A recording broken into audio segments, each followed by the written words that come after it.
17वां अध्याय भाग 7। इसके बाद ब्रह्मा ने अन्य शरीर धारण किया। उन प्रभु ने उस राजस तनु से मानसिक सृजन करना आरंभ कर दिया। उन्होंने रजो गुण प्रिय मानस पुत्रों का सृजन किया। तब उनके मनस्वी मानव पुत्र उत्पन्न हुए।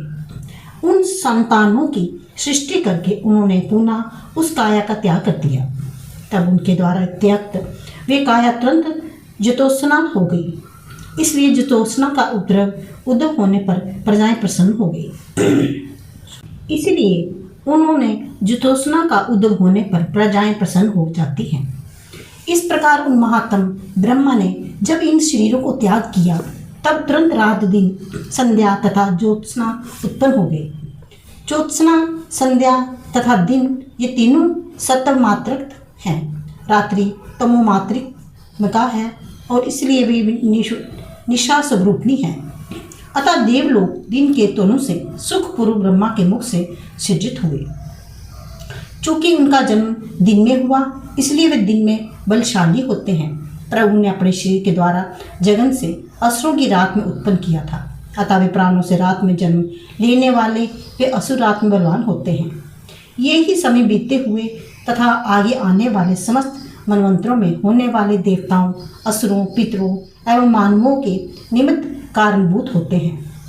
ज्योत्सना, रात्रि, दिन, संध्या ये चारों अवयव स्वरूप वे वास्तविक होते हैं, इसलिए अम्ब हैं।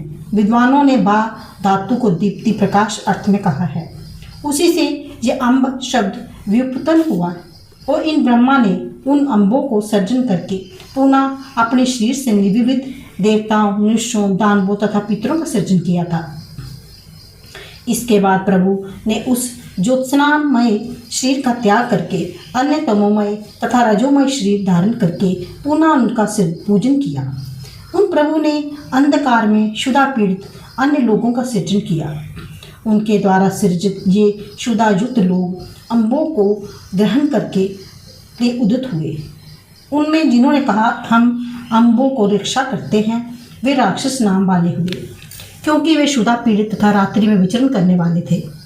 उनमें प्रसन्न होकर जिन्होंने परस्पर ये कहा हम इन अम्बों को भक्षण करते हैं, वे अपने इस कर्म के कारण यक्ष तथा गूढ़ कर्म के कारण गुहाक हुए।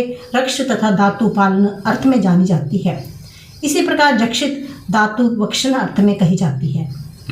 उस सृष्टि को देखकर प्रसन्नता से युक्त उन बुद्धिमान ब्रह्मा के बाल क्षीर्ण हो गए। वे क्षीर्ण बाल ऊपर उठ गए और उन्हें प्रभु को अवरुद्ध कर दिया। वे बाल सिर से हीन हो गए थे, इसलिए नीचे की ओर अपसरण करने वाले हो गए। वे बाल व्याल स्वरूप कहे गए।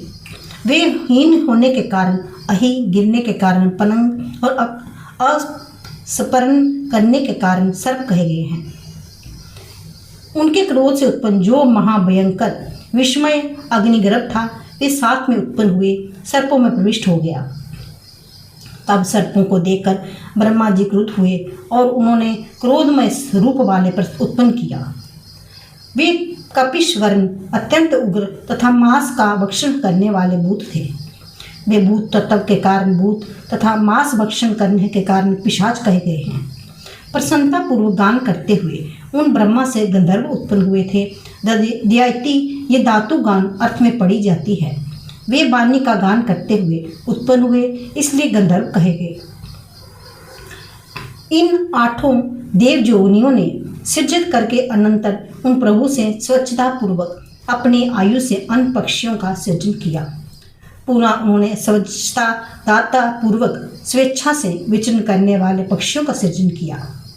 इस प्रकार देवेश ने पशुओं की सृष्टि करके पक्षी समुदाय का भी सृजन किया था। ब्रह्मा अपने मुख से बकरियों का तथा वक्ष से छाती से भेड़ों का सृजन किया। उन्होंने उदर से तथा पार्श्व भागों से गायों का सृजन किया।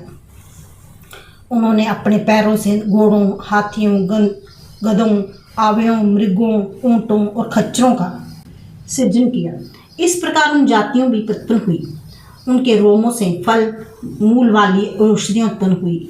इस प्रकार पशुओं तथा औषधियों का सृजन करने में प्रभु यज्ञ में लग गए। गाय, अज, पुरुष, मेष, अश्व, खच्चर तथा गधे इन्हें ग्राम्य पशु कहा गया और पशुतत्व की कल्पना के कारण मनुष्यों की पशु कोटि में माना गया। वे अब जंगली पशुओं का जान लीजिए। शवापद, व्याघ्र आदि, गवय आदि, हाथी, बानर, पांचवा पक्षी, छठा आदक पशु तथा सातवां सरीसृप, ये जंगली पशु हैं।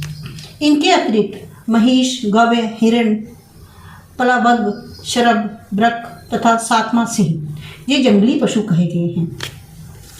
ब्रह्मा ने अपने प्रथम पूर्व मुख से गायत्री छंद, गीयमान, त्रिवृत, साम, रथंतर साम तथा यज्ञों में मुख्य अग्निष्टोम की रचना की। उन्होंने दक्षिण मुख से यजुर्वेद, त्रिष्टुप छंद, पंचदशावृत, साम, ब्रह्म साम तथा उकथ्य की रचना की। उन्होंने पश्चिम मुख से साम, जगती छंद, सप्तदशावृत, सतोम, वैरू रूप साम तथा अतिरात्र यज्ञ की रचना की। उन्होंने उत्तर मुख से 21 अर्धर प्रार्थना मंत्रों, अप्त्योयारा मान, अनुष्टम छंद तथा विराज छंद की रचना की। भगवान ब्रह्मा ने कल्प के आरंभ में विद्युत, वज्र, मेघों, रोहित वर्ण वाले इंद्रधनुषों, तेजों की रचना की। प्रजाओं की सृष्टि करते हुए उन प्रजापति ब्रह्मा के अंग से उच्च तथा निम्न भूत प्राणी उत्पन्न हुए।